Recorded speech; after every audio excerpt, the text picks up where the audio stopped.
more veterans than us. We have 70,000 on the books. They have 100,000. They have 17 clinics, and we only have 6, 5.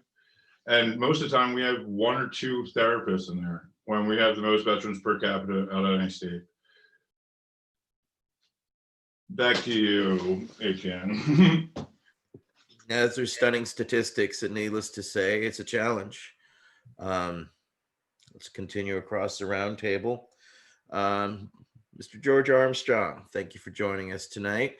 Please give us your name, who you served with, and any organization you represent. And the same question goes to you. What do you think of when people ask you that question or say thank you for your service? So my name is George Armstrong. I served in the United States Army from 85 to 93. I'm not a combat veteran. I was in during Desert Storm. I was a combat medic in the infantry for my first 4 years, and then became a physical therapy technician. And I represent the V.A.C. as well, and Pennsylvania medical patients, Pennsylvania Veterans for Medical Marijuana. As far like I said, I'm not a combat veteran, so a lot of times it's kind of an uncomfortable situation. But I would also agree with Pearson that for me, the way I feel about my service, it really depends on the situation that presents itself. So if like 90% of the time, if it's just Veterans Day and it's just somebody who happens to know I'm a veteran because they saw something on Facebook or whatever, I would rather just say something short and sweet. They're obviously doing it to be kind. They don't know that they don't know the connotations that it brings up for some vets. So like 90% of the time, I usually tell them it was my pleasure, but it was usually not very much fun. But the other 10% of the time, if it's somebody that I care about, it's somebody that I think cares about me, and they say it, and I really think they mean it, then I feel comfortable making them uncomfortable. And I say, do you really though? Do you know that 20 veterans are killing themselves every day? You know, these kids after 9/11 ran out to the recruiting station, and now they're all suffering from these mental traumas now, and the VA is a pile of shit. So do you really appreciate our service? Because that's where put your money where your mouth is if you really do, and go out there and do something for the veteran community. But like I said, I don't want I also don't want to put veterans in a place where they're getting a bad name because they're responding to that question in a negative way. Like I know Etienne is old enough to remember the Vietnam vets and the stuff they went through. Like it was a really, I always say like America has to do everything like 110%. So the Vietnam vets, they went from being spit on in the airport, and being called baby killers, to after Desert Storm being given a ticker tape parade and tying yellow ribbons around every oak tree in America. They had to go from one extreme to the other. When the reality is, all we want is reality. If they're going to ask us to serve in war, those people that are asked to serve, or that serve, and then especially those that are asked to serve in combat, should be taken care of for the rest of their life. Period. Full stop. That's what George has to say. Thanks, guys. Thank you, George, for your insight. I'm going to travel over to Michael Crowitz. Please, your name, who you served with, and organizations you represent. Hey, brother. Yeah, man. Michael Crowitz here. U.S. Air Force veteran, served in so-called peacetime of the Cold War, 1980, what was it, 1981 to 86. And I'm the executive director of Veterans for Medical Cannabis Access, and very proud to be part of the Veterans Action Council. very interested in what we can accomplish together with common goals. It's a very powerful tool, tool of consensus. So we're really excited about that. So it's funny as I'm hearing everybody, I'm thinking all these things, and the first thought that jumped in my mind was back in high school when I joined the military delayed enlistment. So I actually was already signed up for the Air Force before I even graduated high school. And I went up to my English teacher and I said something about joining the military, and he said, "Which one?" And I don't know if you thought I joined the Merchant Marines, the French Foreign Legion or something. I don't know what he thought. but yeah, it's a funny world, like Etienne said. But I think that I would go, off of what George was saying there. Not so much emphasizing the swings back and forth, but looking at it more in a timeline of growth generally.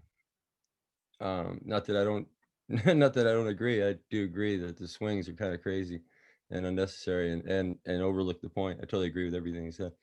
But yeah, the thing is that so we blamed the soldiers for a bad war, and that was a mistake. And then we came back and we overdid it or whatever, but at least we stopped blaming the soldiers for the bad war. But what we haven't done yet, and what we need to do, is stop using military forces in inappropriate ways. If you want to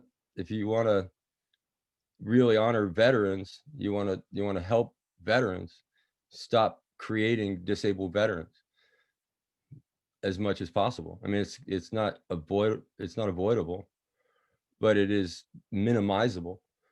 And if we're sending military troops into situations they shouldn't be in, doing military operations they shouldn't be doing, for that matter, police. I heard a very constant stream that was buried in the voice of defund the police, which I think got, a life of its own and got lost in the shuffle, was that police are the ones that are coming to family homes to deal with psychiatric issues that have gotten out of hand, where the family can't deal with it anymore. They call the police because they've got no social services to lean on. And in many of those cases, it's a military vet. In many of those cases, the police show up and the military vet exchanges with the police, and there's a violent altercation and a bad outcome that could have been avoided if we had used the right type of social services response that's much less expensive than the police. So it's not defunding the police, it's taking funds and using them in a more appropriate way. It should actually free up police resources to do a better job on solving violent crime and stuff. I don't think it's going to, get rid of cops. It's going to reallocate cops and put them where we need them. And we do need them. But, when somebody asks me, when somebody comes to me and says, thank you for your service, I really never know how to respond to that. I really don't. It's something like, I don't know whether to say thank you or you're welcome. I don't know. I would just add that there's certain things that we're talking about here that are up for debate, and some certain things that aren't. And none of us needed to debate VA benefits. The VA benefits are something, as I understand it, that George Washington, the first president, our general that led us out of tyranny under the English, the British control in this Revolutionary War, created the first veterans and created the first veterans pact.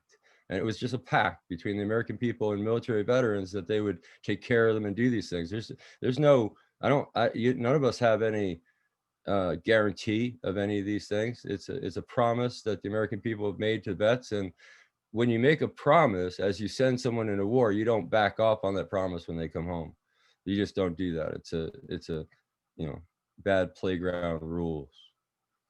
So that's where we're at. And I think that, veterans have learned a lot. We've worked in the medical marijuana programs. We've learned a lot. We're ready to give that information back to the VA.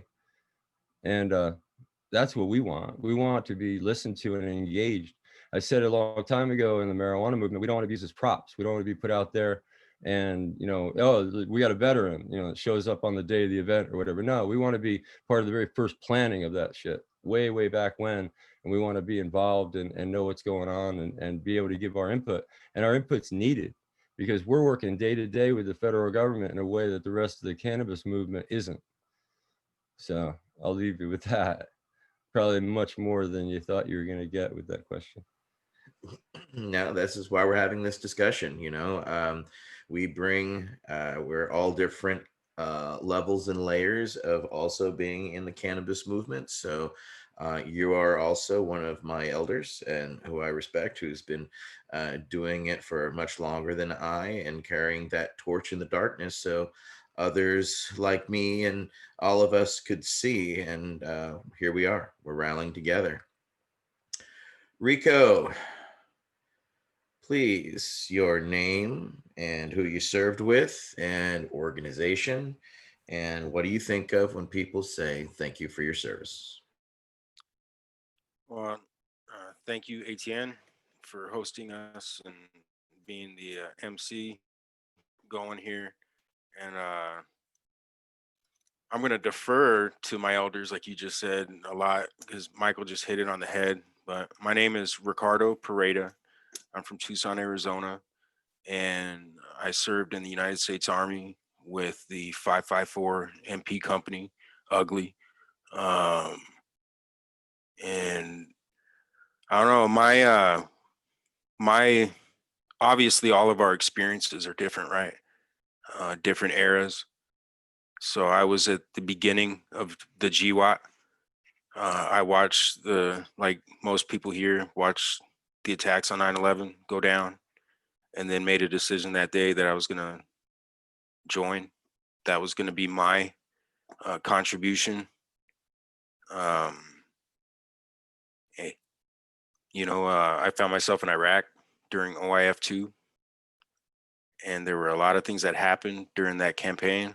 Abu Ghraib, we had the contractors that were hung from the bridge in Fallujah. We had the Fallujah campaigns, both of those campaigns, April and November. They had the first elections of Iraq. A lot of firsts, right? So debothification, they fired the entire army when we were there. And so when I came back, I remember I was on leave in November of 2004. And it was just, I remember looking at the screens and what they reporting, what it wasn't what I was living over there downrange, so it just felt off and it left me with this really uneasy feeling. And I went back to Iraq after my R&R was over, and that uneasy feeling just stayed with me. Like there's a disconnect, and then seeing everything that's going down, a lot of things that just didn't mesh up. And once I was out of Iraq, I came back, and then the thank you for your services, this and that, and the questions, did you ever kill anybody? And it made me not want to reveal that I was a veteran or that I'd served or whatever, because as soon as I did, that came up, and it's like, but like Pearson and George said, do you really though? Let's play 20 questions. Let me just ask you about Iraq and Afghanistan or GWAT, or what we're doing there still after 2 decades. Let's talk about veterans. Let me ask you some questions. And if you can keep up with those questions and, answer sincerely and demonstrate that you're knowledgeable and that you do care, then, hey man, cool. Right on. Thank you for, acknowledging me in my service. But a lot of us still serve. So it's kind of a ongoing thing. We didn't stop serving once we hung up the uniform.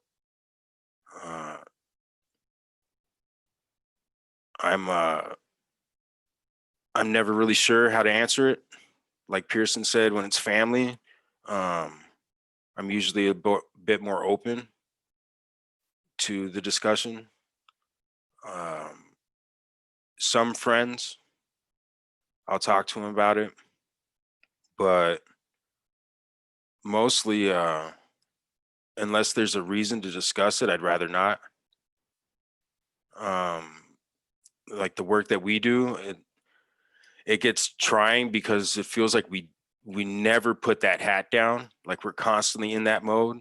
We're constantly explaining the whys to people, why we deserve access to such and such and such, why we need VA hospitals, why we need the care that we require. We spend a lot of time explaining why to people that constantly say thank you, and that just doesn't add up to me. So again, going back to what's already been said, actions speak louder than words. And right now, when we do have the suicide epidemic that isn't new, that's been ongoing, we have the opioid and pharma narcotic epidemic within our community that isn't new. It's been ongoing. We have some suggestions to offer those that are making the decisions about our lives that we would like heard, such as access to cannabis, for an example, right? It's something that brought us together here as the council. I think everybody that's on the council right now is and was brought to the council through the cannabis movement. And that's something that the more you learn about it, should be a no-brainer. Like a simple fix, like veterans want to grow an herb that has demonstrated to provide certain beneficial effects that helps them sleep, helps them with their anger management, stress, etc. And an overwhelming number of us want it, and we keep telling these people we want it. So how about we start there, and then let the conversation go from there. Myself, I can't knock the VA too much, aside from the amount of pills that they prescribed me, and then not listening to me about cannabis, and then having to pay state extortion fees to certify my federal disability, and then coming out of pocket to pay for medication that gets more and more expensive. That's inconsistent as far as, finding a strain that works and then not having it available the next time you go into the store. These are things that I think could be addressed if an honest conversation is engaged in and our voices are heard. So with that, I'm proud to be a council member of the Veterans Action Council. It's something that needs to happen. We work better as a team. We'll go farther as a team, get more accomplished, and everyone on the council in their respective states has done a lot of work. So I'm very excited to see where this conversation goes. But yeah, that's how I feel about it. All right. Robert, your name, who you served with, and your organization, and the same question. I'm Robert Kowalski. I served in the U.S. Air Force as a security forces member. I am a combat veteran, deployed twice, both times to Iraq, first in 07, early 08, and then all of 09. And I am a representative and founder of Veterans Ending the Stigma. That is what brought me to the council here. When I think of that question, it brings up a lot of things, and a lot of things that were actually touched on. I grew up in a family where both of my grandparents served, and one of those grandparents was actually a Purple Heart recipient from Vietnam. And I remember the day I told him that I had signed the papers to join the service. And, like Mike, I was part of the delayed enlistment program as well. But I was actually part of that delayed enlistment program for an entire year. before I left for basic training. So I had committed myself fully, coming from state, like Ricardo said, and, watching 9/11 unfold in our country, and just feeling that need, and um, that transition over. And then the day I told my grandpa that I signed the papers was the first time I'd really seen him move very well. Um, because of his issues, he didn't really move very well. But on that occasion, he moved faster than I'd ever seen him move in my life, and he pinned me up against a wall. And he treated me like he was back in the army as a drill sergeant, and had me pinned full hand in my face, and started breaking down crying. And he told me that he couldn't believe I'd put myself through that my family had shed enough blood for this country, and that I didn't have to do that. And so when I deployed the first time, I actually deployed to Camp Bucca, and I was there during the time of the mass release of prisoners at Bucca. I was there during the time when the British pulled out of Basra, the town right next to Bucca.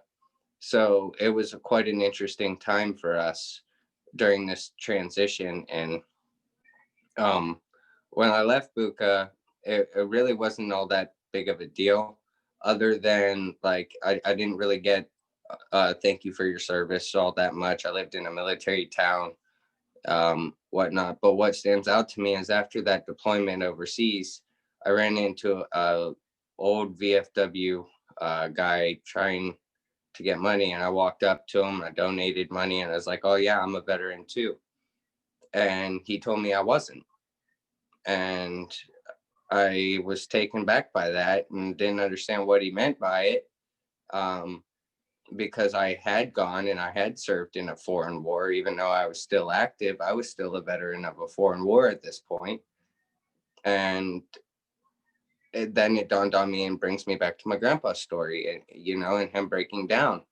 And it wasn't until after my second deployment, where I deployed in conjunction with a police transition team.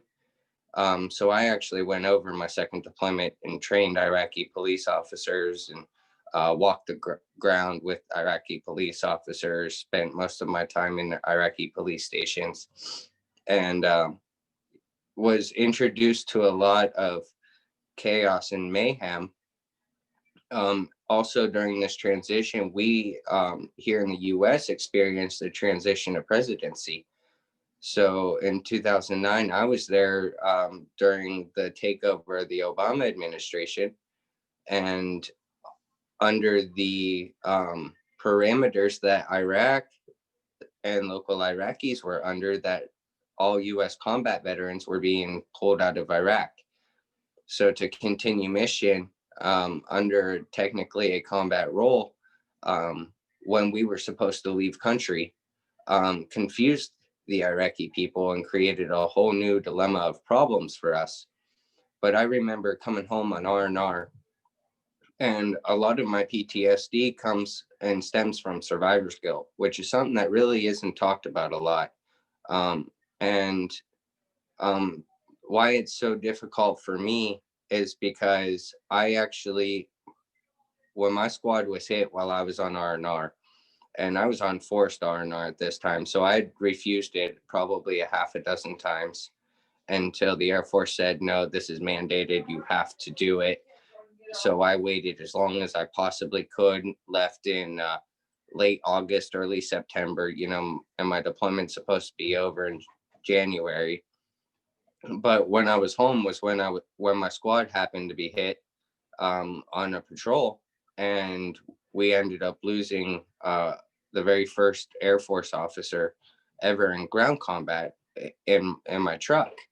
And I had found out this had happened almost in real time.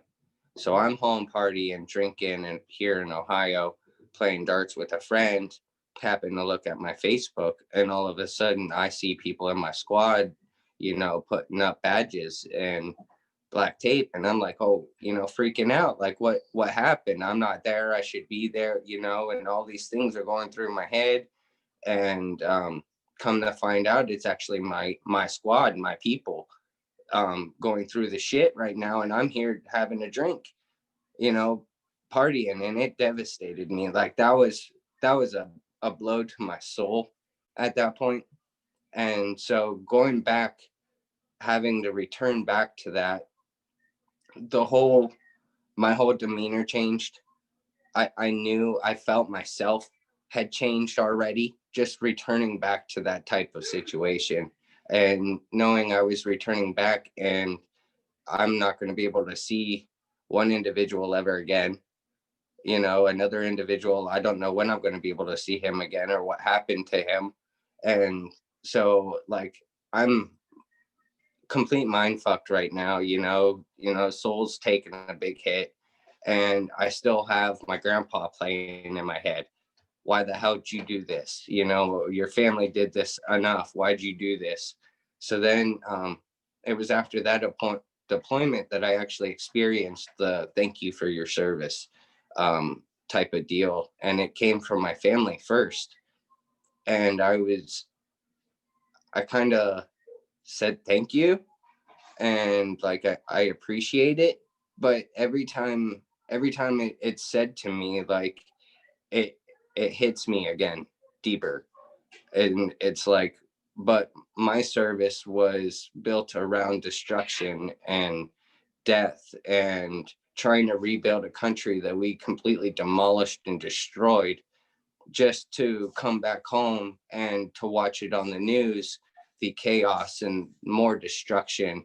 And the fact that we have guys still over there right now, we still have guys over there dying right now on streets that we patrolled. And half the time I feel I know those streets better than I know my own town. So thank you for your service is kind of like my oxymoron. It's like I appreciate your thanks, but at the same time, what are you really thanking me for? Are you thanking me for signing a piece of paper that no one else did? Are you thanking me for going and living in what most people on earth call hell? Or are you thanking me for destroying myself both internally and externally, and telling me, well, I hope this thanks is enough because that's all I feel I can do? And being a part of the cannabis movement even hits that harder, because now we're placed with a stigma of broken veterans. The movies portray us disabled veterans, us combat veterans, as ticking time bombs that blow up at any second, that destroy our families, that destroy our friends, that destroy our communities, and aren't functioning members of society. And yet here we are saying, no, that's not right. Like, we want to be members of society. We know how to be functioning members of society. You just got to give me a damn chance to do so. And the means of me doing so is, instead of popping the 20 pills that the VA's giving me every day, we could choose an herb. We can choose a plant to suffice to get us through a day, a work day, to interact with people, and people that don't understand where we're coming from and don't understand the livelihood or the mentality, to where one of the biggest things that sticks out in my mind is mistakes. Mistakes in an everyday civilian workforce is a mistake. Okay, we move on. A mistake in the military life gets somebody killed, plain and simple. And it can be something small as, turning the wrong way in your vehicle. So I live by that mentality, and it's a mentality I can't get out of, is that mistakes get people killed. And if more of society can kind of live by a mantra close to that, to where, my mistakes have a negative impact on everybody around me, not so much get somebody killed, but have a negative impact on somebody, especially their outtake and how they portray us, the veteran community, then thank you for your service might actually mean more and would go further in building our spirits rather than hitting the spirit again and kind of like having to relive all of the BS and the political bureaucracy around the war that we've been forced to fight for them. That was fucking beautiful and eloquent, sir. Thank you very much. I'm gonna follow up with Mr. Tony. Your name, who you served with, organization, and what do you think of and how do you feel when people say thank you for your service? My name's Tony Landry, and excuse me, I served 6 years in the Navy, got out in '94, and started. I had some back trouble in the Navy, got out of surgery, and started using CBD oil after opiate misuse and alcohol misuse, and so I found CBD to help with pain. So I started using that back in Louisiana and formed up a group, Louisiana Veterans for Cannabis. Advocated in 2017, got chronic pain and PTSD added to Louisiana's medical cannabis law. And then I left the state and moved over here to Arizona and for medical cannabis.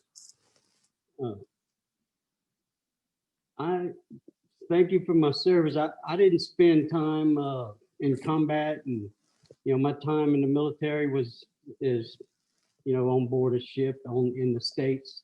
So it just doesn't really bother me as much when someone says thank you for my service as it would maybe if I'd been in combat. And so I can't share that experience that some of the other veterans share, some of the other combat vets. So I'm just, grateful that somebody thanked me and just let it go at that. But yeah, I'm very happy to be a council member in the Veterans Action Council. I think each one of the veterans has done a lot in their states, and all together, put our ideas together. I think we can help some veterans out to get safe access to cannabis and other plants.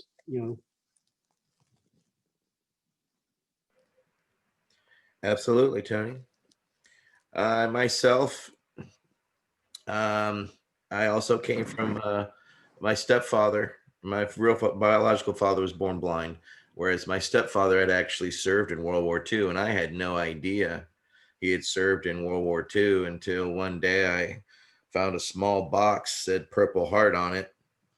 I opened it up and out spilled 3 Purple Hearts, 3 Bronze Stars, full infantry badge and airborne badge, Cloverleaf, it was just, and then, a couple of small pictures of black and whites of him.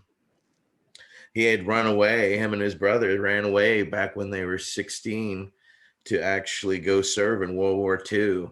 And he ended up joining the 517th Airborne, and his ass was jumping behind enemy lines for, D-Day. And he was the only survivor of his entire platoon during the Battle of the Bulge. He literally had to fight off the medics with his own bayonet to keep them from cutting off his legs because they were that frozen. Ornery bastard kept his legs, but at the same time, he was always quiet about his service. And he never talked about his service until I came back from my war. And he kind of taught me a simple thing. I try, when people say thank you for your service, I will respond with thank you for being an American worth fighting for.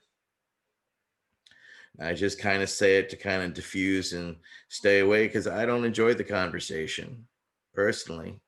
I don't like having to actually discuss with people about my service, because as soon as they say thank you for your service, the first thing I think of is I was on guard duty one night,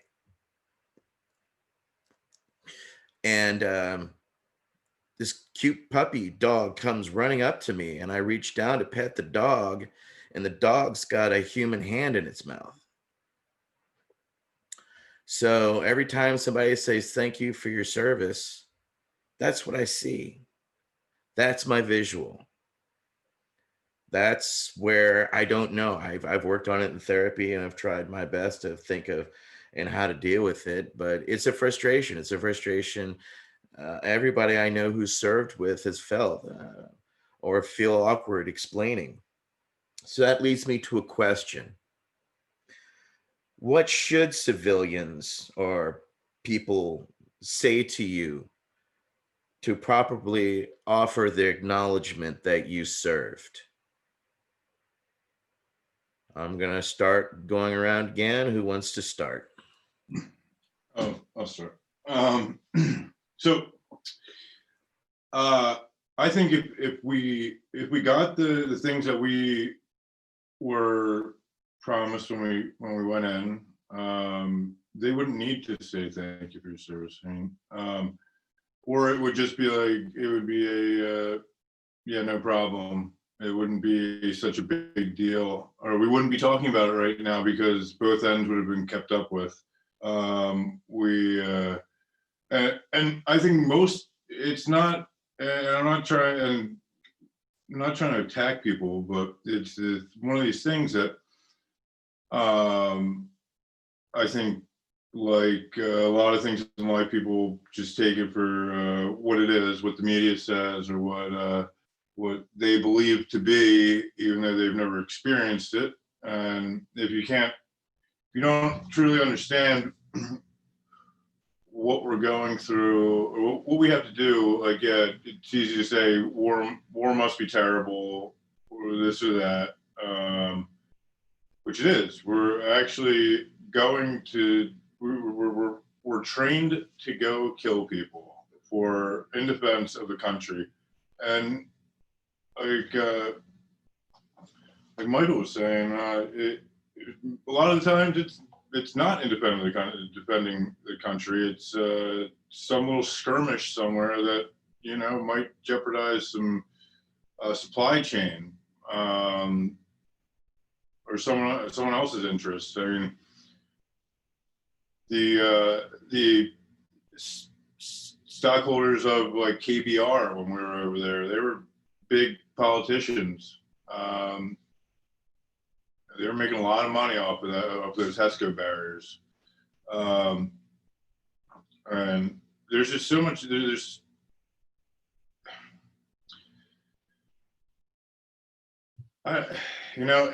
such a tough question. I don't know why I picked. I don't know why I said I'd go first, but I guess I'd like to dive in face first, right? But like if I do a good job at something and someone else, if I do a job for you and we agreed to some amount of money, and maybe there's some type of liability there if I hurt my leg, and you ante up, right?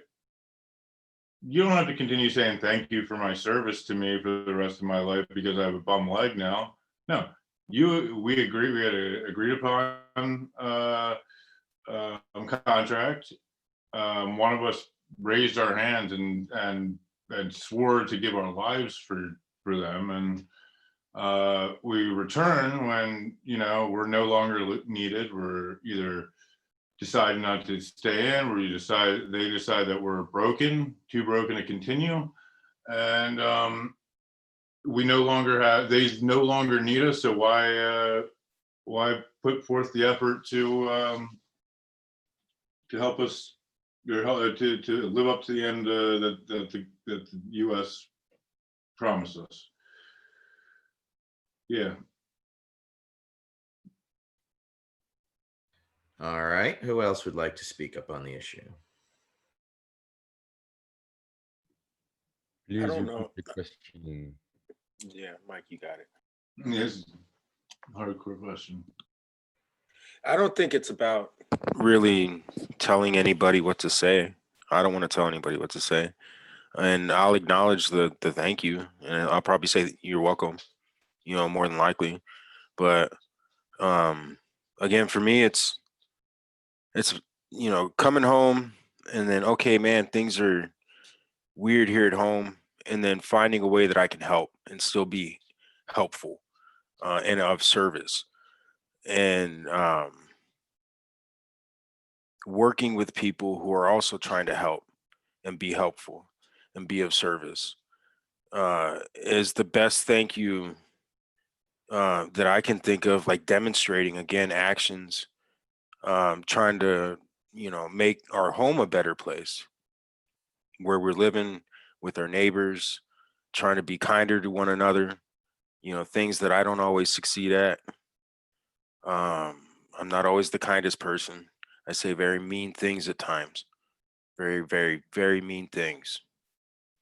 Um, and I'm working on that. That's something I'm working on. But it's important for me and others that I know to highlight post-traumatic growth, right? And I came back in 2005. I have like 15 years in my service, ATN, the 90s, early 90s, Vietnam. And each one of those eras was different, but kind of the same, right? But for us, I feel like not just kind of coming home and be like, okay, well, that was that and it was weird and whatever, and then going off and doing our own thing, but coming back and trying to fulfill that other half of the oath, and put in time domestically now that we have the skill sets and expertise, knowledge base, and network uh, to engage in meaningful work that can hopefully make our children's lives better and succeeding generations, God willing. And that's our work now until we're gone. Look at examples like Jimmy Carter, former president, still volunteering, Habitat for Humanity, building homes in his 90s. That's a great example. And I think it's on us, especially in times like this, to provide that example, even though we're not always perfect. And then working with like-minded individuals who have never served in the military, but have served a lot here at home and need to be recognized for that as well. So I think the thank you goes both ways. Thank you to the nurses, thank you to the teachers, thank you to the council members and the school board and the people who keep our society running. Thank you to the waste and recycle people, the all of the people that keep our society functioning. And I think that once we start to recognize and empathize with one another and see, the strength and worth that people bring to the table from all different professions and walks of life, then we'll be able to start having real honest and sincere conversations about where we all need to go moving forward. Because we come back to the community. We're part of the community. You're welcome, but I'm a volunteer too. Hey, I volunteered. Nobody put a gun to my head. I walked to the recruiter's office and I signed the paperwork. I took the tests. I went through maps, and then I left off. I took the oath. You're right. It was my call. And the contractual agreement, like I said, in my experience, has been mostly fulfilled, I have to say, and I have to be honest. Outside of being drugged down with the pharmaceuticals and not being listened to about what actually is working for me. That's the craziest thing, is that they'll let me do all these things, take all these pills, put me through all this stuff, um, you know, EBTPU, that kind of thing. But when I come to the table and say, oh, hey, there's a game changer that I found that's been introduced to the regiment, and I'd like to tell you about it. And the door gets shut, there's no more conversation. At least with respect to that issue, it has me scratching my head.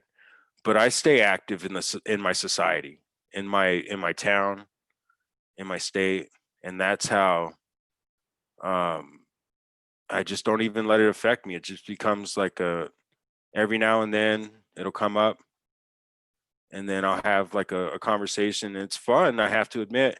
When I meet other veterans, I enjoy it. Where'd you serve? What'd you do? What years were you in? And it's amazing how strong the community is and how quickly very strong relationships form between strangers. And I don't want to shy away from talking about my service. Again, seeing how that's worked in my life and the amazing people that it's brought into my world. Um, I'd like to just kind of tweak the conversation a bit more.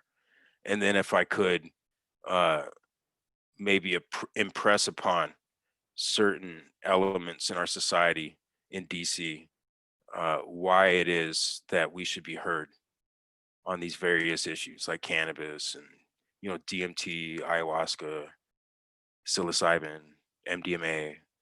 These are new things that need to be introduced to our treatment plans. And, you know, we all have experience in those various fields. So again, I think it's about conversation, trying to find a middle ground. And for me, trying to curb my inner drill sergeant. I was never a drill sergeant. I think anybody who's been through boot camp can harness their drill sergeant in times of need. It's like a superpower, right?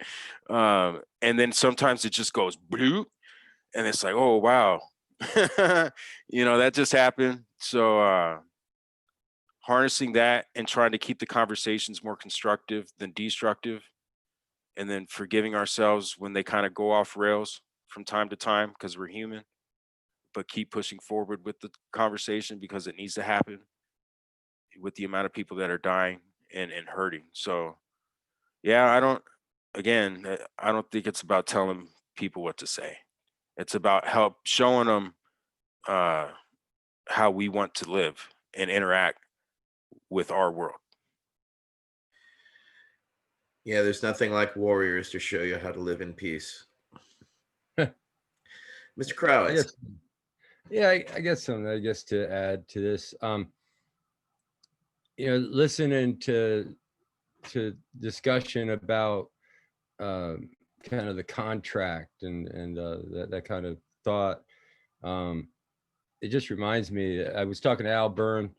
Rico brought up Al Byrne, Lieutenant Commander Byrne, U.S. Navy, retired.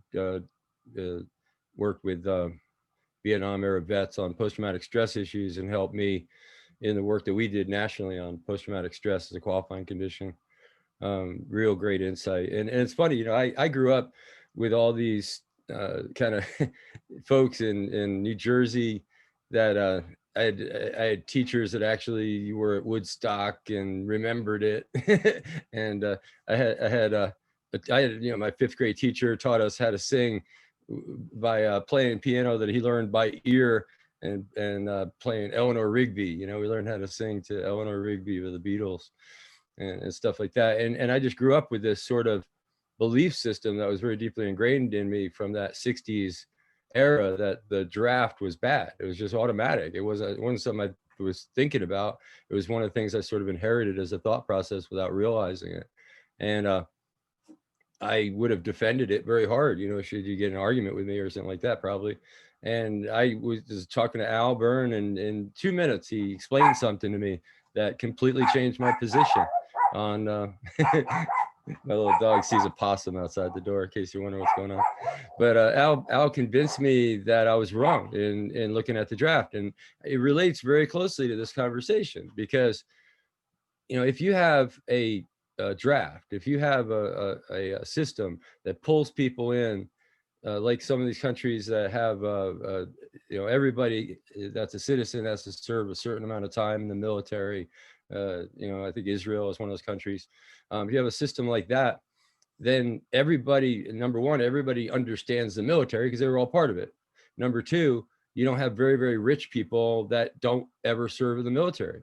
I mean, without a draft, we wound up with more of a mercenary force. And the more you get a mercenary force, before it more actually becomes a mercenary force, the less people act like citizens while they're soldiers. And that's important. I mean, there's a really important thing here. You know, as a soldier, you're supposed to follow orders and you're supposed to, know what you're supposed to know. They give you a little tech book, whatever, and you learn what you're supposed to, but you're supposed to know a lot of stuff. And the reason why I say that is because if your commanding officer gives you an order and that order is unlawful, it's your job under the US Constitution and the Uniform Code of Military Justice to not just say something, but to violate that, to not follow that order, and to do something about the order that was unjust. And that's a huge responsibility that each soldier has to have. You're not just following orders. You're not just going and doing shit. It's not like Nuremberg where you just, the Nazis said, oh, I was just following orders. We don't get away with that. That's not allowed in our world. You're supposed to know, the Constitution of the United States and people's rights and the laws of other countries and everything. When you're implementing the rule of law for the United States at the point of a gun or a point of a cannon. And I think that that's really important, that if somebody's coming up to you and asking you, something or saying thank you for your service from that perspective, where, you're being asked as a citizen to serve this country and protect this country and obey its laws as you use massive violence to protect this country's sovereignty and protect our citizens' health and well-being, whatever, safety, security, I don't know what you call it. Yeah, I think it's appropriate from that perspective. I don't know, it just seems appropriate. What do you think? Well, that's why we're discussing it. We want to give a soldier's perspective. So, Mr. Kowalski. Yeah, I can kind of build off of funny that most of you have kind of said very similarly to what I wanted to say, but it takes me back to World War II. And in World War II, our country was kind of placed in a very interesting situation to where the civilian populace was forced to step up in such a way that they weren't really prepared for. And it drove people into different workforces. It brought various classes of people into workplaces that they wouldn't have necessarily ended up in otherwise, just to fill a void and a need.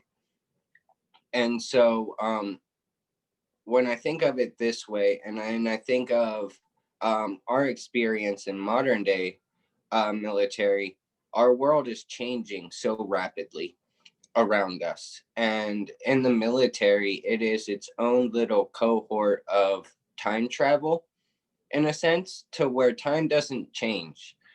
It is the same routine day in and day out. You know what to do from start to finish.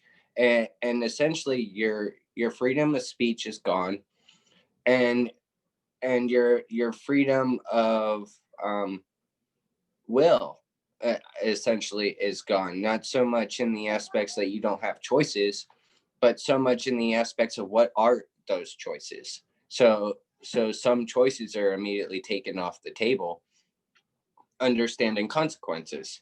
And so what it boils down to me is educating the masses on, there's a quote by Abraham Lincoln that says, honor the soldier and the sailors, but also honor the citizen that served, also. And in this aspect, that's exactly what we're talking about, is when it comes to thank you for your service, it's not so much phrases, but it should more boil down to an educational component of understanding that their world has changed while ours hasn't. And then when we come home to this, it's a culture shock to our systems. And it doesn't matter on if you deploy or not, just being in the military is the culture shock. If you deploy, that's even a deeper culture shock. It's like Inception with DiCaprio, where they go into that dream state, and the deeper in the dream they go, the more real information they pull from somebody. So the military is that. And if you deploy into a combat situation, then it goes deeper and you become even deeper into this dream state to where the outside world has now completely evolved and flipped around you. And then we come home into society again, and our minds don't understand how to handle it.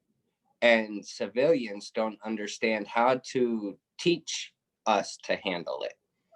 And I think that's where us modern day veterans can actually step up and creating the conversation of understanding. And I think it's something that's kind of, we've separated ourselves into cohorts of veteran and non-veteran, and there's nobody communicating for us or between those voids. We're kind of relying on our family members to do it for us, you know. And that's if we have family members that didn't serve, or a lot of us probably have family members that did serve. So I think us as the veteran community, if we step up and start trying to have these difficult conversations and try and explain to people it isn't what the movies are portraying, but it is this transitional period of where the world is completely new to us again. And if they take that in understanding and start treating us that way, then it becomes more second nature, because everybody then knows how to handle a child for the most part, right? Everything's new to a child. You know, I often reference this mother mentality. So our moms were essentially responsible for raising us from the time we were born until the time we became 18, you know, and then we go off into the world, and school plays a role into this as that motherly figure for part-time. But the military has a way of reversing that and taking over that motherly role for us. And that starts from the time you get off the bus at basic training. And so if we understand that, where's the motherly role after we get out? So we've had a motherly role for the first 18 years of our life. Now you got 18-year-old men and women, 17-year-old men and women getting an entire reprogramming, a new mother to teach them how to live and survive. And then when you get discharged or let go for various reasons, whether it's, you know, because you couldn't conform to their lifestyle, or because we were too broken for their need and couldn't continue mission, we don't have the mother to pick up at the end, because there's nothing there. And so if we can do that, that's where civilians come into play. They can play that role. They can teach us how to walk their streets. They can teach us how to work in their workforce. They could teach us how to communicate, you know, with others, and how to write resumes and stuff. Because in the military, I didn't have to write a resume. I just did my very first job interview, and I'm 32 years old because I didn't need to. So it's like taking that into for a grain of salt. It's like I just started over at 16 again. And I think that understanding might actually push this thank you for your service into a whole new paradigm of understanding, to where veterans would actually be more understood, and then civilians would actually understand how to help us. And so the question then becomes, us as veterans, did we care before we became veterans? Did we know the issues of veterans before we became veterans? Were we educated civilians? I wasn't. I lived in a family to where, you know, now that I suffer from PTSD and understand PTSD, my grandparents had PTSD, and I didn't know it. I didn't understand it. I just was like, oh, it's just my life. Now living with it, I'm like, why didn't I understand that? Why didn't I try and do something or help better and try to understand it coming from that lifestyle? So that's kind of my 2 cents in how this conversation can change. Well, I would like to also comment. Michael Petrangelo is in chat, and he stated that I would tell people to stop asking if you killed someone after they ask you if you went to war. I hate that. And that kind of led me into another question is, well, for one, I believe that should be taught in schools. You should be teaching the youth that. Don't ask a veteran if you killed somebody. That should be point blank, honest, open, but it's massively violated and we veterans don't appreciate it. So it's something that we should teach them in schools. So what else, going off of what Robert was saying there, what else should we teach young Americans in school regarding being in the military? Because no, they don't talk about war. When I came in, it was still very much Cold War. And I even joined in 88, because, then the Berlin Wall was coming down and I wanted to get an education. So GI Bill. So I thought I'll just do 4 years because there's nothing to do between 18 to 21. There's no apprenticeships. There's nothing really to do. And I was on that bizarre cusp when Louisiana went from 18 to 21 for drinking age. They were basically strong armed by the federal government using taxes, the federal tax money for highways. And Louisiana finally threw in the towel. And I was on that cusp. So when I was 18, I was allowed to be in bars and drink. And then as soon as I went to West Virginia and joined the military, boom, there was none of that. I was now at 21. But when I was in the military, you can get alcohol on base. So there's so much that we don't know, of course, until we get in the military. And of course, the military industrial complex doesn't want kids to know certain things because they want to keep a certain amount of fodder, needless to say, going. Because, how many of y'all saw your recruiter there at your high school? I know quite a few people who have, or even got to know there. I went and found mine. I was looking because I happened to be in West Virginia and I needed a local unit to belong to so I could live and go to school there. So it was perfect for me. But what works for me is just my own simple myopic view. But it seems across multiple combat vet generations, this abhorrent question is asked of us. If, oh, you went to war, oh, did you kill somebody? They don't even realize what they're asking or how they're asking, but they don't realize the impact that it has on us. It was a heavy thing for me, and it was very much caused me to withdraw and caused me a depression. And it took me working around animals on a horse farm to actually come back to giving a fuck about human beings again. After you kill them and body parts everywhere, et cetera, it becomes very easy to not care about humans. So I think a big thing for me was also bringing my family and all that reanimation of that back to life after I had experienced that war. So it was very challenging. So I don't know how to impart that into words that kids should be taught, but don't go to war. I think I have an idea where you're going with that. You don't mind? Go.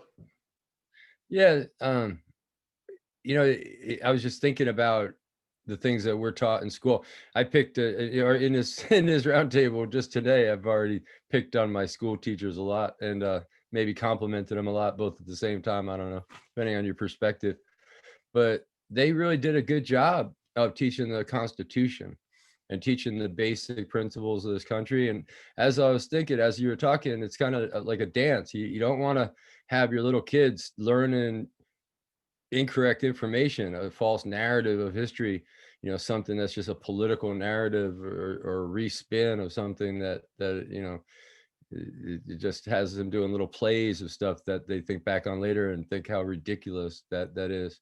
But at the same time, it's very appropriate, I think, to have the little kids doing little plays that actually make them understand the country and how it was formed and how the laws work. And I don't think it's inappropriate at all. Back to what we were talking about before with, how we use the military and the mercenary force versus a draft force and all that. If we're going to use the military to defend our country, then every citizen has a responsibility, every citizen, even children. And the children's responsibility would be to learn about the the whole thing, as much as children can and, should process that information, up to those that do that kind of thing. But they should certainly at a very young age start learning how to relate to veterans. That would be a low hanging fruit, I would think, in that chain of lessons. And I don't know, it's got me thinking about, I don't know, what do you require? What do you shoot for? I don't know. I think that's the main thing I would emphasize would be teaching the Constitution, and making sure that I've been kind of depressed at how little people really understand those things, and they're so basic to, right now, the stuff unfolding at a national scale. If people understood the Constitution better, it would take a lot of the heat off of the conversation. It would make people feel more at ease. The Constitution is a pretty powerful thing that our founding fathers, unfortunately, not too many founding mothers, I guess, but founding fathers, they use the wisdom of all these different countries' programs and all these different, kind of the entirety of Western civilization's lessons learned, and created this system of government. It was an experiment, really, to see if people could lead. It was believed before the United States that there was an elite people that were born with the ability to lead and born with the ability to do things like that. And that this broke that stereotype. The United States, that's what we did. We broke that stereotype that anybody could basically have different skill sets that might be appropriate for any number of things, poor or rich, or born to a noble family or not. You could wind up with very good leaders showing up in funny places. And we try to take advantage of that in this country. And it's a little, it's a little different than other countries, but we need to nurture that, that's what I say. I would probably chime in with, what are we teaching them now, right? What are they getting now? Who are they getting it from, right? And really go from there, because we have to address our behavior first before we could even begin to educate or teach the younger generations. Because I think right now they're looking at us like, man, you guys don't have your shit together. We've been at war for 2 decades. The budget's constantly going into a deficit. You don't have health care. You're still talking about stuff that we thought we settled back in the 60s with the civil rights movement. We're still talking about ending prohibition and, trying to educate people that it's wrong to lock people into boxes 23 hours a day and put them into prison for nonviolent offenses where very horrible things take place.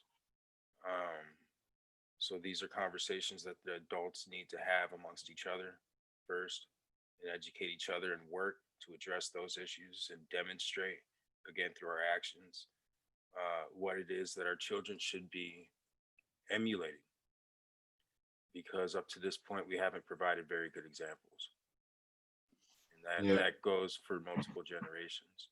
So on the topic of, war and killing people and stuff like that,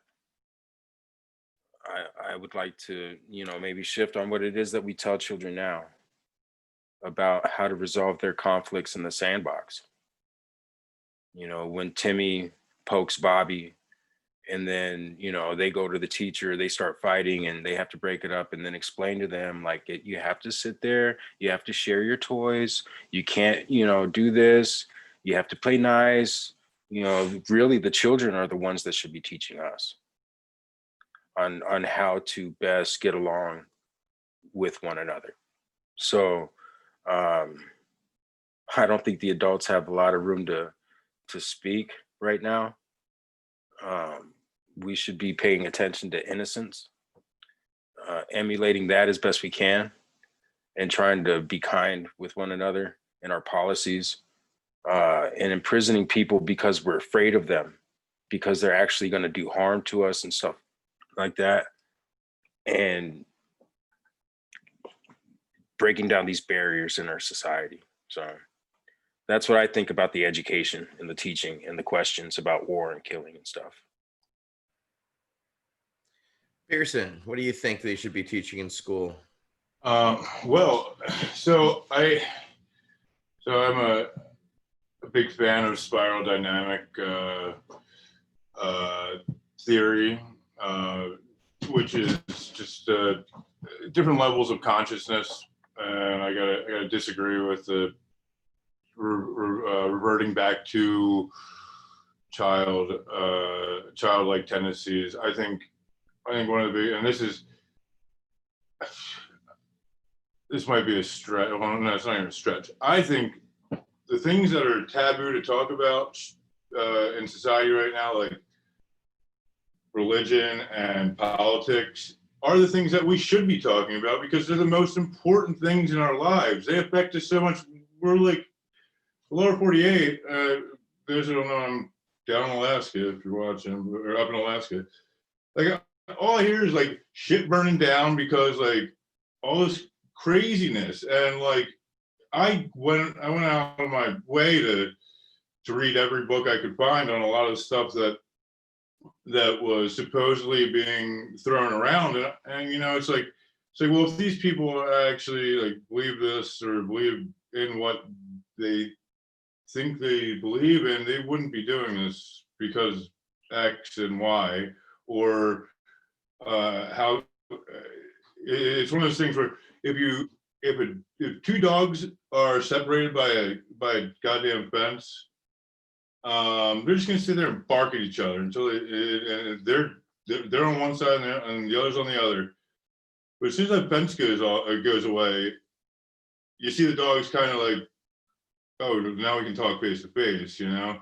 And it's that barrier that we put in place that really allows us to get separated. It brings back these lesser human instincts, which was a tribal mentality where us versus them because we don't have as many resources, or they are taking something from us because they're right next to us, or they don't have the same beliefs or whatever. The more and more we're able to talk to each other straight up, the closer, the more and more we're going to realize we all want the same thing. And that's why I like the spiral dynamic integral thinking. It's something that I've started really studying a lot, and it's the different way. It's like a path to enlightenment, and you don't really understand the next tier until you're there, and it's just it's something that's closely related to physics and the theory of everything, pretty much, like quite literally. So I think we should be talking, like, maybe not be vulgar about it, but yeah, guess what I had to do? Like I go and speak in front of high school students, and the one thing I told the teacher is I'm not going to lie to them, because if I actually believed that most of the people that elected the elected officials into office when I was 16 or 17, when the towers dropped, didn't know what the hell they were talking about, or didn't know who they were voting for. They were voting uneducatedly because it's a sensitive subject. It's rude to talk about politics at the dinner table. But I think it's necessary. I think we wouldn't get so stuck in our ways. We wouldn't be like really, throwing Molotov cocktails out at each other because we say literally one wrong word that meant something differently, like a year ago or 5 years ago. I mean, shit, I got Encyclopedia Britannica out in the shop. You should see some of the shit it says in there. So it's we by restricting what we say to each other, what is okay and what's not okay, especially the really important things, I feel like we bring ourselves back, and we don't learn from either our mistakes nor history. And if we don't learn from history, we're bound to repeat ourselves. But I think it's important. I don't think we should sugarcoat anything. Yeah, if we go to war, with these people, a lot of people are going to have to be shooting people in the face. You know what I mean? Like, it's terrible shit. Like, we used to throw chemical weapons or chemicals at each other, mustard gas, that when you inhale it, it turns your lungs into blisters. V.A.C gas, people make all this stuff, and the military industrial complex is around because it is the most profitable thing in human existence. Hundreds, thousands of percentage profits. It's the only thing you do. And you're grabbing all these people who, you know, you can keep your kids out of it because you're in power. Very few politicians, I mean, I don't have the numbers, but you see that they're willing to send us to war and encourage their children not to, but they probably talk to their children about what war really is, and so that's what I think. I don't think we should censor ourselves at all. Like, go South Park, like, hardcore on it. All right, Mr. Kowalski, what's your thoughts? So, my thoughts kind of go along with Pearson's, and kind of, you know, we can't be sugarcoating the topic, but it also brings up another a point for me that, you know, for me personally, and I know a lot of other veterans that are this way, but children are triggers for us. And the reason being is, you know, we're observant individuals, and you have to be, in a sense, in a lot of the jobs that we did. And we're not ignorant to the fact of, one, what our mission entailed while we were overseas, but two, the impacts it had on families, impacts it had on children. Some of us even saw some of the most devastating of things happen to children. And, you know, it's these things that I know I constantly struggle with, especially having a child of my own. And, you know, having that constant reminder of just visual flashbacks, in a sense of, holy cow, like, every move I make and everything I do will have an impact. And so when it comes to going to these schools and talking about this topic, I feel it's absolutely necessary not to sugarcoat it. But at the same time, I also feel it's necessary to explain to them, the same way we would explain to anybody else, that it isn't so much what it is that we did over there, but the overall train that's taken us there. And if they understand that, they understand the political motives behind that train, they understand what war really is in its bare necessities, what the military is in its bare necessities. Because right now, the military and soldiers are idolized, you know, especially amongst children. We got games like Call of Duty that have just skyrocketed. The, you know, soldiers are awesome, and the types of guns they get to use are awesome. And then all of a sudden you got trick-or-treaters and kids dressing up like soldiers, and then GI Joes. You know, these were things that essentially created an idolization of the soldier mentality for our younger generation, under the impression that when you join the military, you're going to be big, you're going to be strong, you're going to be respected. And that's not the reality. And the reality really needs to come out and be, when you wear the uniform, you will be respected. You will be looked at differently. You will be held to a different standard.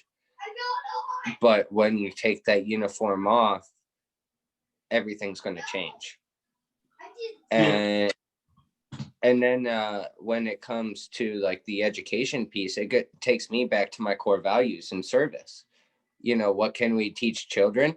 Well, my core values in the Air Force were integrity first, service before self, and excellence in all you do. those core values alone, just in the Air Force, are great things to teach children. And it's something Well, that you said we, the Boy Scouts too, you know, same concept. right? So we can go into this mentality of our core values are bred into us by that, you know, that motherly thing that I talked about earlier. Those core values are supposed to be embedded into us from the time we leave our basic training in AIT, to have a basic understanding of what those core values mean, specifically to us. And I know the Army has different core values, yet, you know, very similar. The Marine Corps, I'm sure, has their own core values, yet similar in the aspects of betterment of yourself. And by betterment of yourself, it's betterment of your community or the troops that you are surrounded by, and holding yourself with integrity, doing the right thing even when nobody's looking, because you hold yourself to that standard.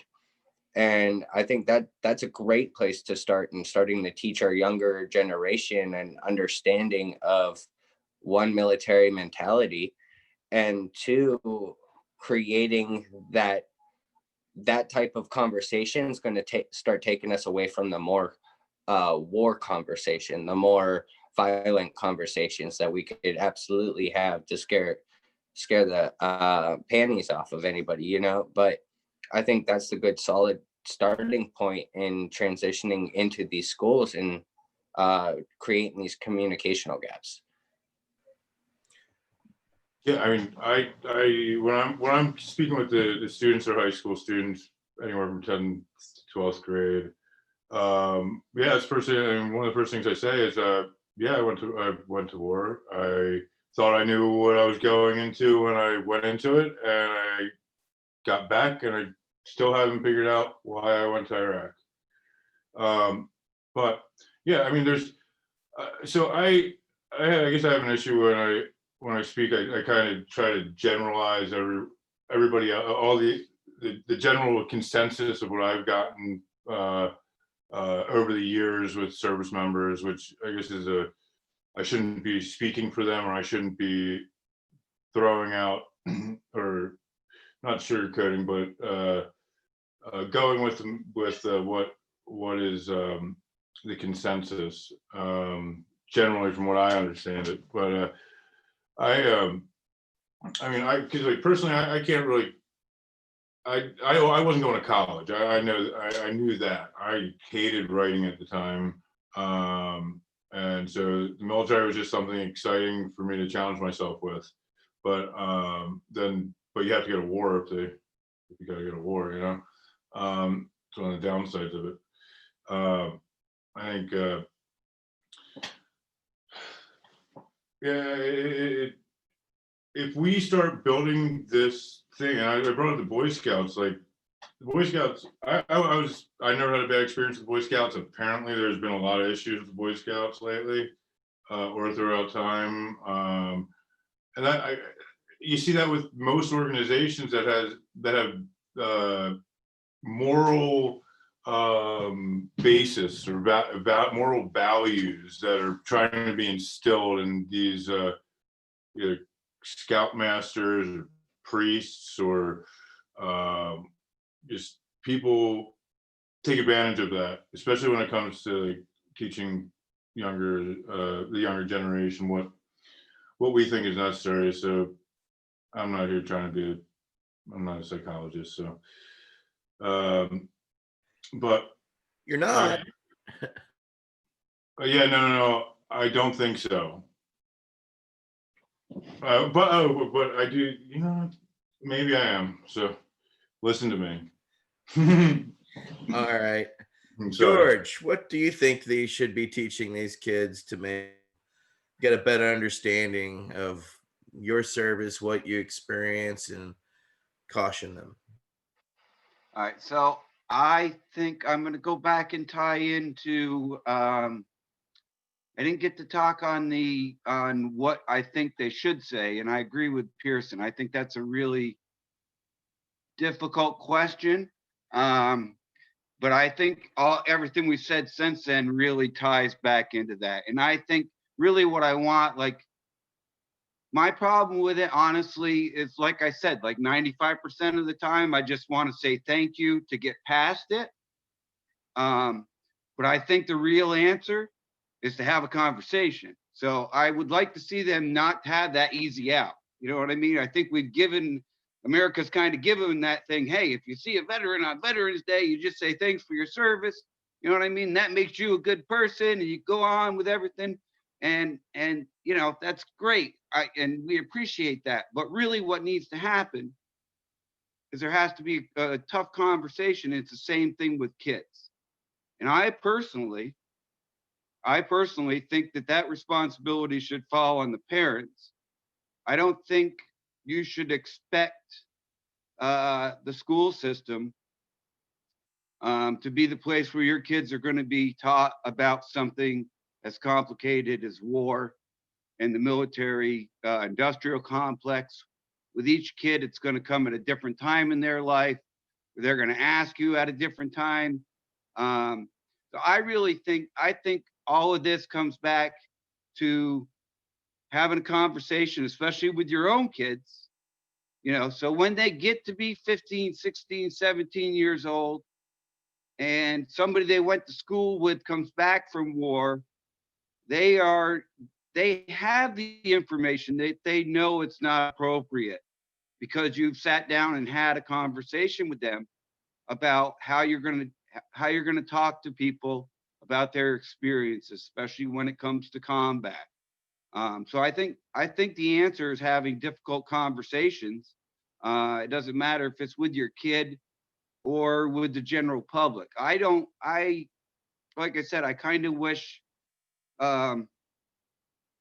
it's kind of it's become its own thing because I'm not even sure. I don't even remember when "Thank you for your service" became, you know, blew up so much where it's such a big thing. Because for a long time when I got out of the service, like hardly anybody in my life, you know, even knew I served anymore. And so I would go years without people even bringing up the service, and I was fine with that. And now my work, you know, my volunteer work has brought that back. So now every time somebody sees me, they see me as a veteran. So I'm confronted with that much more often. And I think if we're going to move things forward, then these are the conversations we have to have. And as difficult as they are, you have to, at least with the people close to you in your life, you have to have the difficult conversations with them. And then, you know, and that hopefully that spreads organically throughout the system. But I think that's really the only real answer, is to have tough conversations, because sitting down with a 14-year-old and explaining to them after they've been playing Call of Duty for 4 years, you know, that shit isn't like a video game. And when you shoot somebody in real life, you know, it's not like pushing a button on a PlayStation. It's just not like that. So they're difficult conversations to have, but I think they're the answer. So that's what I would say on all of those together. George, I would pose that back then again, because how are the parents supposed to be educated? Because they are not teaching these kids this currently. So how do we make them then aware, if not in school? Because there's a whole bunch of ignorant parents out there that don't know how to have these conversations with their kids or know real stuff that happens.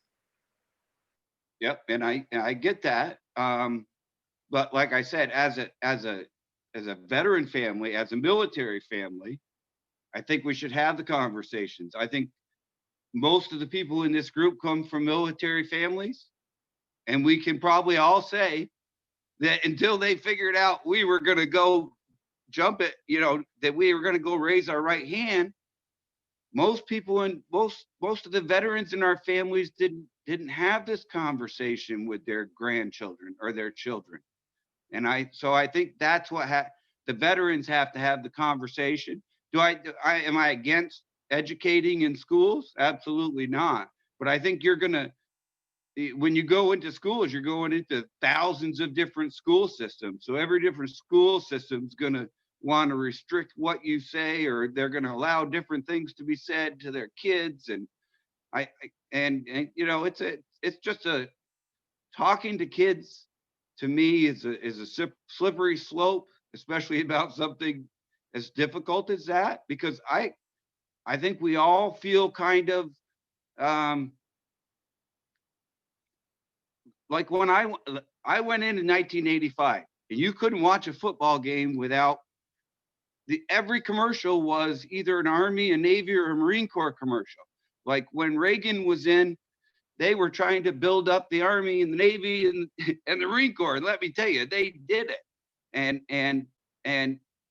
you know, when I got back, like everybody's saying, you know, the reality was a different thing than the guy in the Marine Corps dress blues that I was seeing at halftime every Sunday. You know what I mean? Or the guy in the Army commercial. The reality of active duty was different too, by the way, but the reality of being a veteran was way different than what people pictured it is. And I think it comes back to the fact that generations before us, for whatever reasons, they didn't, and I think it's a lot of it goes back to the way their PTSD was treated. They didn't talk at all about their service. So these conversations were never had. Like my grandfather served in World War I and in World War II with like a 15-year break in between. And I never knew he served till 10 years after he was gone. You know, until I was into my teenage years, I had no idea he'd served. He had signed up when he was 14 years old. Not even mentioned, you know, at any of my family dinners ever. So I think the conversation has to be had, and I agree. I agree that, you know, educating kids in school is obviously a great way to go about it. That's where they go to learn. I just think it's a difficult it's a difficult slope to be on, because I don't think what I would say about the military to high school kids, you know, would jibe with what a lot of what they want, what the administration would want them to hear, and what the government would want them to hear. Like there'd be some hard truths in that. So for me, I would restrict it to a personal conversation with my kids. All right, Tony, you get 2 questions because I missed you earlier too. So, what should civilians ask or say to you to properly offer their acknowledgement of your service? And then, of course, what do you think we should be teaching the youth regarding that in your service?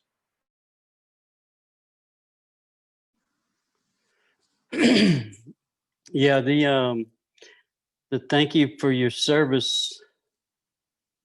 I don't know, you know, I think a big part of it, our grandfathers and all, you know, they were able to forget about the war. You know, they had World War II or and then Vietnam War, but then there was some period of peace between. And you know, with the veterans now, we've been at perpetual war for 20 years, and I think they just want to forget and return back to the community that they left. And every time they hear "thank you for your service," it's just a reminder of, you know, the war. What can people tell them? You know, they want to be thankful of what the veteran did, and the veteran just wants to forget. I'm not sure what the answer to that is. And as far as you know, the children, I was part of the honor guard group, and every Veterans Day every year we'd go to the high school and we'd fold the flag and do kind of a ceremony replicating what we did for deceased veterans throughout the year. We go out and bury and do honor guard ceremony for veterans. And I was always kind of, you know, it seemed like we were marketing war to children. You know, it's, you know, why do we need to do this to honor veterans, to go to the high schools, you know, like the recruiters and all do. it never did sit well with me. It's, you know, we veterans, we want to be part of a community. That's why the psychedelics are so important. They, you know, a pharmaceutical, they give you, send a bottle in the mail and you take a pill and you're all by yourself. You just take the pill, but the psychedelics are all part of a group. But, you know, when veterans came back from war, historically, they do these psychedelics and they'd sit into a council in a group and they'd share stories and they'd heal. And now, you know, I didn't go to war, but the veterans go off to war and they come back and they give them a bottle of pills and send them home. And you know, they just need more of a community, you know, togetherness and what we need to teach children about peace and not to glamorize the war, but it's always been like that. The movies, cartoons, even cooking shows nowadays. When I was growing up, you didn't have Iron Chef and this competition and everything. And I don't know where it's going. It's just I don't know what to say, what to teach them about peace instead of war is what we need to do. Rico.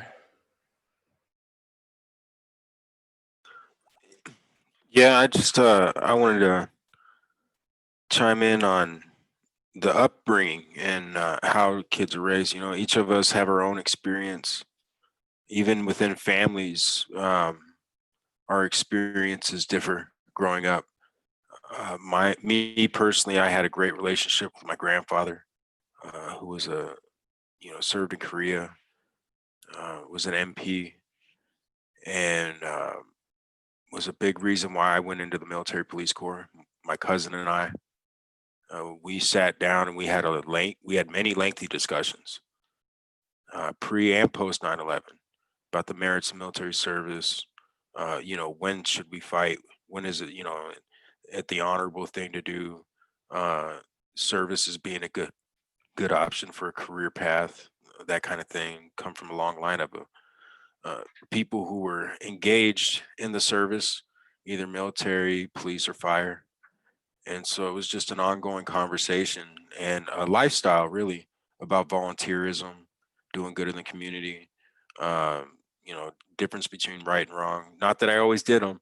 You talk to anybody that knows me as a little kid, they'll tell you I was a little fucker. You know what I mean?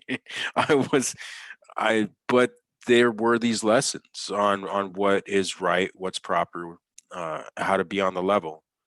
And um, the military emphasized that for me. But I remember, for me, when I saw my neighbors coming back from Desert Storm and seeing the news. I was a kid, and we went and we welcomed my neighbor back from the airport with all his uh, battle buddies and stuff. I wouldn't have never. The thought never even came to my mind to ask him something like that.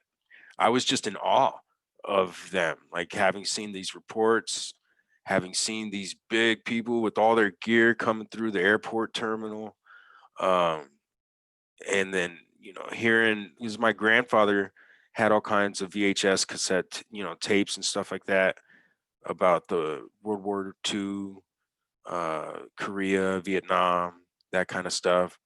And I had free access to him. And he had plenty of books on history and all kinds of stuff in his bookshelf that I just went through and devoured. And I loved it. But after 9/11, I remember distinctly, because of the sacrifices made by the firefighters and the police, running up to the towers trying to save people, and that demonstration of that last full measure of devotion to someone else other than yourself brought a lot of people to recognize the very real sacrifices that come with these positions that are voluntary. And then the GWAT kicked off, and I think it started in a very sincere place. I really do. But after 2 decades, I think the thank you for your service needs to stop. The thank you for your service is ending the war, finding like, and that's one thing to give, you have to give credit where credit's due. You know, Trump is pulling troops out, stuff like that. And that's good. We should praise that. We should praise drawdown. We should praise peaceful measures, diplomacy. There needs to be a lot more invested in diplomacy. But as far as what our kids are taught outside of the family, you know, for the veteran community, again, I think it's getting back in there in the flower gardens and tilling the soil with our neighbors, and you know, finding those who are doing good in the community and letting that serve as an example for the youth on what they should try to follow after, um, minus our flaws, hopefully building a better community. But we'll see. You know, these are difficult conversations. And you're absolutely right, Tony, when you said that there's a journey that we embarked in. And part of the fulfillment of that journey is to come home and share our experience with our tribe to help us go forward in a better way, right? And we have to come home. We have to be able to share our experience. And yeah, that's where we're at. You know, we have to come home. So thanks. Well said, everybody. You know, I ponder on and why I suggest education. And for me personally, uh, my mother's brother served in the Navy on submarines. You know, stepfather served in World War II. So did his brother, my Uncle Earl. Uncle Earl was the actual sheet metal repairman for the P-40 Warhawks, the Flying Tigers in India. When those planes were shot up, that night he made whatever part there was, and the next morning it was flying again. You know, this was a whole different generation. And even my father, who was born blind, even tried to join the military because he couldn't get a job as a lawyer anywhere else. So he was going to try and do military law. And in the end, you got to still be able to shoot. So apparently blind people can't do that, if you weren't aware. And not very well, apparently, at least at the target. So if you can teach that, you'll make a lot of money. But there was no education in my family. Again, I didn't even know my stepfather had served until I found those medals. And there was no real conversations because he couldn't relate to me. And he even told me, I couldn't relate to you, kid, until you came back from your war because now you understood. And that's kind of where I've always felt then the onus is on us as the veterans to be the teachers, to be the peace showers, the ones that have to show people how to extend that olive branch. And more than anything, we got to bring our brothers and sisters home. There's, you know, one of the biggest things I've always struggled with, and how this conversation started, when people thank you for your service. I never defended my country. I went to a war over in a completely other country and took oil and, you know, defended it for a bit. And, you know, decade plus later, you know, a whole other generation, you know, that I'm looking toward and I'm mentoring now have been, you know, at the hands of this industrial military complex, which is our biggest exporter. I mean, as a nation, that is our biggest export. So how can we teach peace when our biggest export is war? That's a tough one. So we're going to sit on that one for this week, and we're going to discuss that next week. So I would like to thank everybody as we come around to the 2 hours here for our first ever Veterans Action Council Roundtable. It's by veterans, for veterans, and for the populace to understand the veterans' perspective. That's why we're having this, so that you can understand how we feel. We are kind of, the small percentage of us have actually served, and less than 1% of us have actually seen combat. And we'll do our best to teach our piece. So we're learning to teach, and I hope you'll come along with us for this journey. We'll be here next Saturday night at 7:10 Eastern Standard Time. Same bat time, same bat channel. And we look forward to having you. I want to thank Rico, Tony, Pearson, Michael, Robert, Tony, George. You guys have been great. Needless to say, I appreciate all of you and your perspectives, and I thank you all for being part of this council and being council members. Anything I want to say right at the end here? Go right ahead. Have a great night. Yeah, man. Have a good night. Thanks Yeah, for okay. the good Have a good conversation. night, everybody. Hold the door for somebody. Peace. That's right. Be kind. There you go. All righty, y'all. We'll see y'all next week. Y'all have a great week. And until then, stay safe out there.